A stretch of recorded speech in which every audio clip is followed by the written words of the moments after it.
kali ini saya akan membahas salah satu periode yang sangat penting di sejarah kesusastraan Indonesia, yaitu sastra angkatan 45. Bersama saya memiliki seorang sastrawan yang akan membahasnya secara mendalam.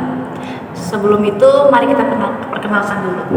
Halo, nama saya Salsa Lubis, umur saya 18 tahun. Terima kasih telah bergabung dengan saya, Salwa. Untuk memulai, bisa tolong berikan gambaran singkat nih tentang sastra angkatan 45 dan mengapa sih periode ini begitu menonjol dalam sejarah kesusastraan Indonesia? Tentu saja boleh.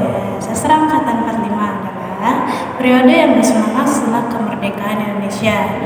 Ini adalah era di mana para sastrawan seperti Khairul Anwar, Sultan Takdir, dan lainnya memulai gerakan revolusioner dalam sastra. Mereka itu berusaha membuat kembali kesadaran akan identitas budaya Indonesia dan menghadirkan kebebasan berekspresi yang lebih besar. Para sastrawan pada masa ini lebih dinamis, kritis, dan individualistis, serta karya-karyanya ditulis dalam bahasa Indonesia. Karya-karya angkatan 45 itu bercirikan realisme dan fokus pada perjuangan kemerdekaan. Periode ini juga penting dalam sejarah sastra Indonesia karena menandai munculnya sastra Indonesia sebagai suatu kesatuan yang tersendiri dan juga mandiri. Para penulis angkatan 45 ini dipengaruhi oleh perubahan politik dan sosial. Pada masa itu, karya-karya mereka mencerminkan semangat gerakan kemerdekaan Indonesia. Ini kan dipengaruhi oleh politik dan sosial nih ya Kak. Menarik. Lalu bagaimana sih para sastrawan angkatan 45 merespon konteks sosial dan politik pada masa itu melalui karya-karya mereka?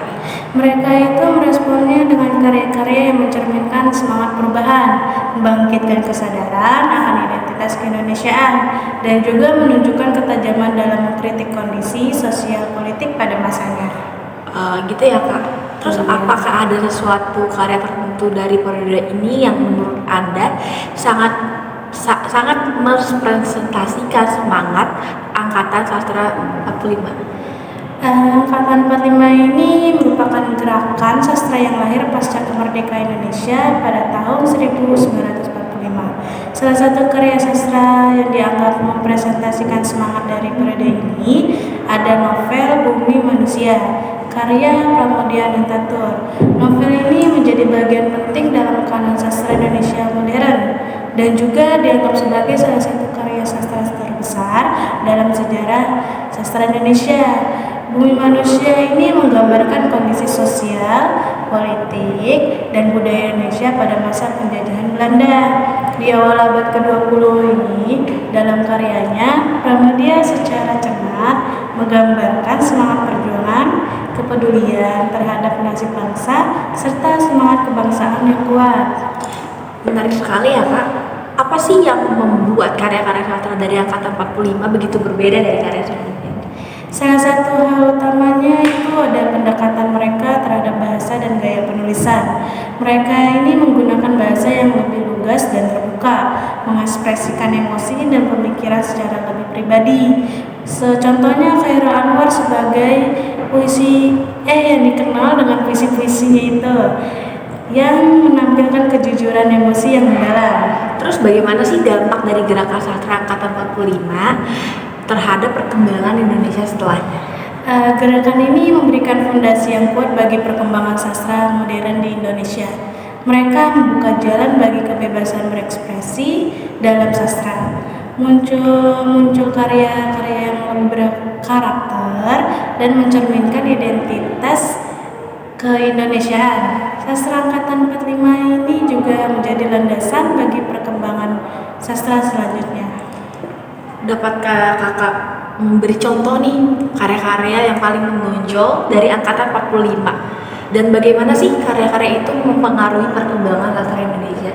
Contohnya puisi-puisi Khairul Anwar seperti Aku dan Kerawang Bekasi, serta esai-esai Al-Jabana menjadi sorotan utama.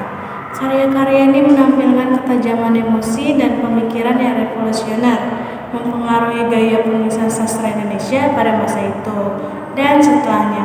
Karya-karya tersebut mempengaruhi perkembangan sastra Indonesia dengan memberikan dorongan baru dalam pemikiran sastra. Gaya penulisan yang lebih lugas dan juga terbuka, mereka membawa semangat revolusi dalam penulisan sastra, menginspirasi generasi sastrawan selanjutnya untuk lebih berani mengekspresikan diri dan memperkaya wacana sastra Indonesia. Karya-karyanya juga menjadi dasar bagi perkembangan sastra modern di Indonesia. Banyaknya muncul gaya dan pandangan yang lebih bervariasi serta menggambarkan identitas keindonesiaan yang lebih mendalam. Saya penasaran nih Kak, apakah terdapat kontroversi dan kritik terhadap gerakan sastra angkatan 45? Jika ya, boleh disebutkan apa saja? Terdapat beberapa kritik dan kontroversi seputar gerakan sastra angkatan 45 di Indonesia ini. Salah satunya gerakan terlalu fokus pada politik dan mengabaikan aspek sastra lainnya seperti estetika dan bentuk. Beberapa kritikus juga berpendapat bahwa gerakan ini terlalu individualistis dan kurang memiliki rasa kebersamaan. Selain itu, beberapa pihak mengkritik gerakan ini karena terlalu fokus pada pengalaman elit perkotaan dan mengabaikan pengalaman kelompok lain dalam masyarakat Indonesia. Terlepas dari kritis-kritis tersebut, gerakan Angkatan 45 tetap mempunyai arti penting dalam sejarah sastra Indonesia karena perannya dalam menjadikan sastra Indonesia sebagai entitas yang berbeda dan mandiri serta fokusnya pada perjuangan kemerdekaan Indonesia. Bagaimana sih ya sastra angkatan 45 merefleksikan semangat kebangsaan dan perubahan sosial politik pada masanya? Sastra angkatan 45 merefleksikan semangat kebangsaan dan perubahan sosial politik pada masanya dengan melalui karya-karya sastrawan yang menjadi corak dari semangat perjuangan dan harapan atas kemerdekaan Indonesia yang baru saja diraih. Saat itu Indonesia tengah mengalami masa transisi yang penuh gejolak pasca kemerdekaan dari penjajahan. Karya-karya sastra dari Angkatan 45 ini juga mencerminkan semangat perubahan sosial politik yang sangat membara, menggambarkan semangat perjuangan rakyat Indonesia untuk membebaskan diri dari penjajahan serta meneguhkan identitas dan martabat bangsa. Puisi-puisi Chairil Anwar misalnya mengekspresikan pergolakan batin dan semangat revolusioner yang mencerminkan semangat kebangsaan dan semangat perubahan yang meluap-luap di masyarakat pada itu.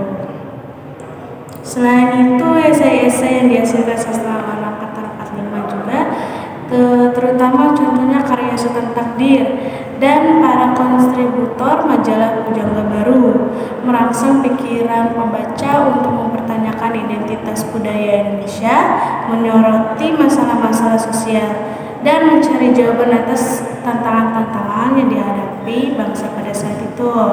Dengan menyoroti kondisi sosial politik pada masa itu, mereka juga menyuarakan semangat kebangsaan. Karya sastra Angkatan 45 berperan penting dalam membentuk kesadaran nasionalisme serta memperkuat semangat perjuangan bangsa Indonesia untuk meraih kemerdekaan dan membangun identitas kebangsaan yang kuat. Sebelum kita selesai nih Kak, saya penasaran sih apa aja sih yang karya-karya Kakak buat? Karya-karya itu ada cerpen satu. Waktu itu saya disuruh, maksudnya kakak saya mengirim link untuk mengembangkan penulis, maksudnya mengembangkan rasa ingin tulis saya. Jadi saya mengikuti event itu, lalu diterbitkan oleh penerbit itu. Wah, kakak ternyata sangat mendukung sekali ya untuk aku menjadi penulis. Sangat mendukung. Oke. Apakah ada pesan terakhir yang Anda sampaikan kepada penggemar mengenai sastra Angkatan 45? Saya ingin mengajak pendengar untuk terus mengekspresiasi dan mendalami karya-karya sastra Angkatan 45. Mereka ini memiliki nilai sejarah yang tak ternilai bagi perkembangan sastra Indonesia. Terima kasih banyak Kak Salwa telah berbagi wawasan yang sangat berharga untuk kita hari ini tentang sastra Angkatan 45. Terima kasih telah mendengarkan. Jangan lupa untuk tetap menjelajahi dan menghargai kekayaan sastra Indonesia. Selamat tinggal. Selamat tinggal.